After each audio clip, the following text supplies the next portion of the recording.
ఏదైనా రాష్ట్రంలో భాజపాను గట్టెక్కించాలంటే అధిష్టానానికి మొదట స్ఫురించే వ్యక్తి ధర్మేంద్ర ప్రధాన్. కీలక మంత్రిత్వ శాఖలను చక్కబెట్టాలంటే వినిపించే పేరు అదే.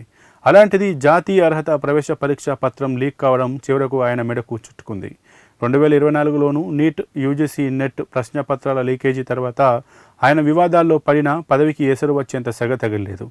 ఈసారి ప్రభుత్వం ఎన్ని హామీలు ఇచ్చినా ఆయన గద్దె నుంచి వైదొలిగితేనే తాము దీక్ష విరమిస్తామని విద్యార్థులు విస్పష్టంగా తెగేసి చెప్పడంతో ఆయన ప్రస్థానంలో ఒక్కసారిగా కుదుపు చోటు చేసుకుంది. చివరకు వైదొలగాల్సి వచ్చింది. జాతీయ విద్యా విధానం అమలులో ప్రభుత్వం తరపున కీలక పాత్ర పోషించిన ధర్మేంద్ర ప్రధాన్ 1969 జూన్ 26న ఒడిశాలోని తాల్చేర్లో జన్మించారు. ఉత్కల్ విశ్వవిద్యాలయం నుంచి ఆంథ్రపాలజీలో పీజీ చేశారు. 1983లో అఖిల భారత విద్యార్థి పరిషత్ నుంచి విద్యార్థి రాజకీయాలు ప్రారంభించారు.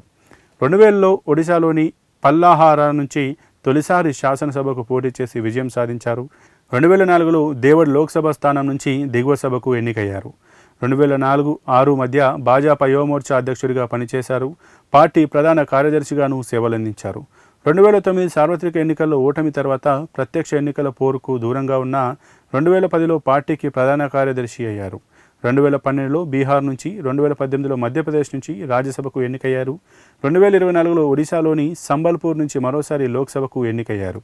2014 మే 26 నుంచి కేంద్ర పెట్రోలియం శాఖ సహాయ మంత్రిగా, పునర్వ్యవస్థీకరణలో 2017 నుంచి అదే శాఖకు కేబినెట్ మంత్రిగా పనిచేశారు.